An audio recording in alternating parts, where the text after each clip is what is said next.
lonely highway asking the Lord to please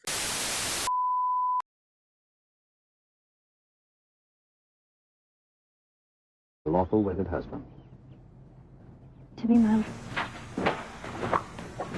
I'm 13. How about 13's hard? With a tramp like you? Well, I know it hurts being third rate, but aren't you accustomed to it yet? Oh, Robin, I see you. I baptized myself the slut of Springfield! Son of a bitch in here.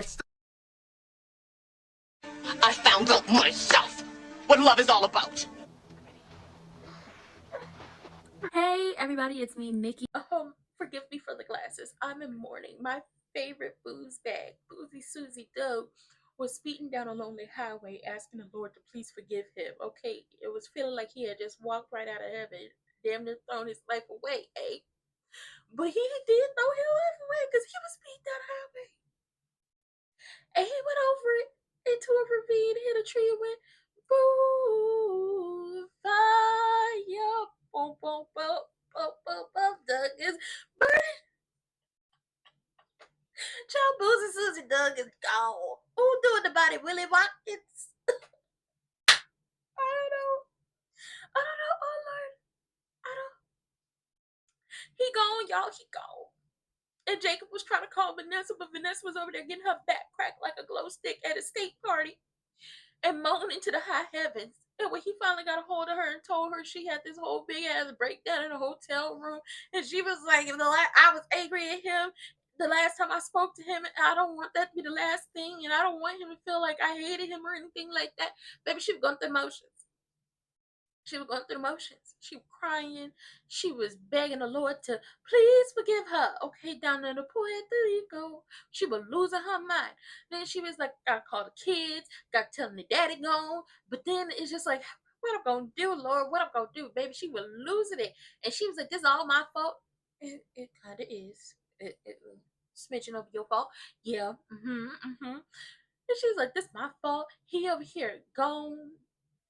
I turn my head to the east, I don't see nobody by my side. I turn my head to the west, the old me is dead and gone, dead and gone. Listen, Doug was all those things. Boozy Suzy was all those things while she was getting that back cracked. Like a chiropractor was going to work on her back, okay?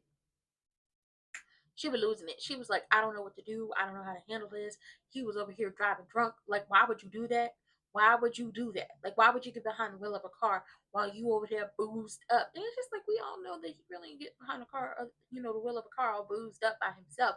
Okay, Malone did this. This was a plot set up by Joey and Malone to get Doug out the way because Doug was being a snitch.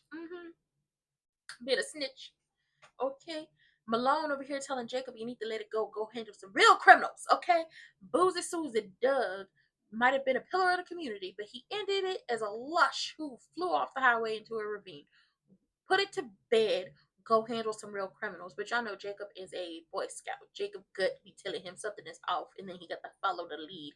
And Malone was doing all that damn talking about how Vanessa and Doug's marriage wasn't perfect and so on and so forth. And I was like, see, you talk too much. You gonna lead Jacob on the path of you getting yourself sent to the prison. Surely it's Vanessa in the hotel room trying to figure out how she gonna handle everything, how she gonna tell her kids, how she gonna do this, how she gonna do that, why would he do this? She gotta go identify some stuff because he went fire, boom, boom, boom, boom, boom, boom, all that stuff. And she asked Joey, did you have something to do with this? Because Joey keeps saying it's an accident. He was like, I'm telling you. I'm going to look you in the eyes and tell you, I didn't do it. I didn't do it. And she was like, I'm sorry. And she's like, I'm here with you in Puerto Rico in this hotel room. Once again, getting her back cracked. And he was going to work on her like y'all would go to work on Myra's feet. And she's like, I'm sorry for blaming you. He was like, it's okay. It's okay. I didn't do it. But then ends up calling Malone and was like, okay, make sure nobody can tie you to this. Yup. Okay. Now, on the people being snitches, Nicole, you such a snitch. It don't make no sense. Take my morning glasses off because the rest of the people don't know about Boozy Suzy Doug. Nicole, you was a snitch. Okay, you was a snitch. Snitch! Snitches get stitches, Nicole. You over here snitching on your sister. Okay, remember, if you're on my YouTube channel and you do my you watch my live reactions and watch alongs and everything, you have seen the little picture in the corner of the Anita Williams. I was about to say Dupree, but she's a Dupree, but Anita Williams impersonator. If you're not, y'all know the impersonator was like this when it came to, you know, the people. She was taking photos and she posted it and it was doing great numbers, right?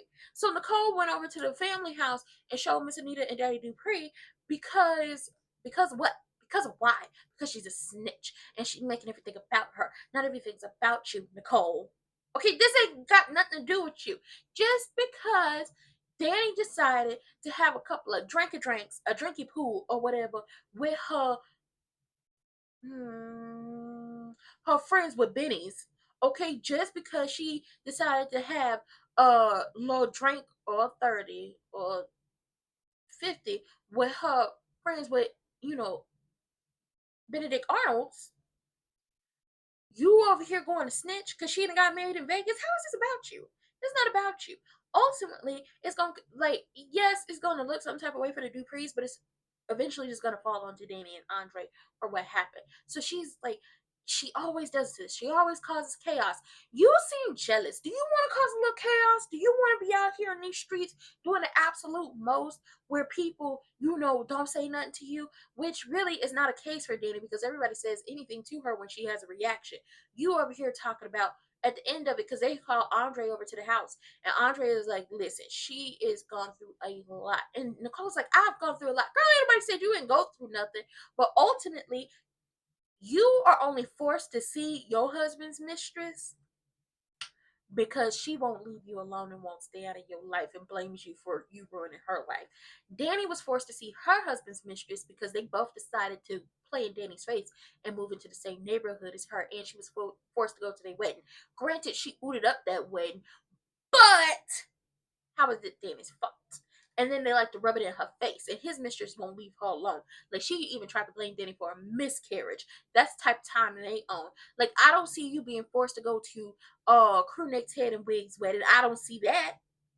You've been able to choke out Wig without any consequences. But the moment Danny decides to act out or do a little something for herself, now it's an issue. Girl, out of my facial with this. And Andre put his foot down when it came to them. He was like, first of all, this ain't about none of y'all. And Danny already knows how I feel about her. Danny, I know how Danny feels about me. And this is on me. And she was getting Nicole's like, you're just trying to, you know, take this on and on you and not blame Danny for anything. What is your issue with your sister? What is your issue? Somebody tell me something. Hush. Girl, hush. Where is Dr. Carlton? He needs to come crack her back like a glow stick at a 90s skate party. Damn. Woo, getting on my nerves. Okay. My nerves is already on edge with what's happening in the world. Okay. So I need Nicole to stop. And I need y'all, when this contest happens next November, to get y'all asses out there and vote. That's what I need y'all to do. I also need y'all to get out here and vote in all the contests that are happening as we speak, because there are many. Check your state and go ahead and handle that, okay? On edge, up on edge. Evil Genuine is upset. Well, not even, he's upset. I can't even lie, he's upset. Now, him and his wife was having a conversation, and she was like, Danny's been quiet. I'm just waiting for it all to fall back on us and see what happens. And he mansplains to her that men are able to get over relationships easier. And it's just like, no, they're not. Once the woman is done and over with a situation, after she's gone through the motions, after y'all have played in their faces and acted like, oh, we're over it, it never meant anything to us. When a woman, hi, hello, when we are over things, truly over things, that's when y'all asses start to act out and want to act the ass and do everything that we see a lot of y'all do in public. Yeah. So he's not over it. But he's over here mansplaining that he been over Danny, the marriage been done, been gone, been over with, but Danny is not over him and she won't be for a long while. He likes to make sure that Danny is spinning off kilter and that Danny is losing her mind and that Danny is sad and lonely because that's how he wants her to be, just in case he's ever able to go back to her. That's all that is. So when his wife showed a picture of Danny and Andre married, he goes off talking about how could she do this? She has to make everything about her. How could she do this to Chelsea? This isn't about Chelsea. First of all, you were one of the last people to know about Andre and Danny. Chelsea been knew from like the beginning stages. Secondly, he leaves his wife to go off and go to Danny's house, walk in there like he pay a motherfucking bill up in there and go off on her, calling her selfish, calling her a petulant child, talking about how could you marry somebody that was playing with blocks when we were on our honeymoon. You married somebody who wasn't even born when y'all was on y'all honeymoon. But Danny got her, she got the reaction she wanted and told Andre, baby, we could stay married a little while longer. This is gonna be good when it comes to their separate love lives, because Vanilla Bean gonna have an issue with this, and we know EG has an issue with this, and EG's wife has an issue with this. But EG needs to focus on the fact that his wife is snitching him out to Randy. Focus on that instead of what Danny got going on. I can't stand men like Evil Genuine. Like, you dump this lady. Be done with it.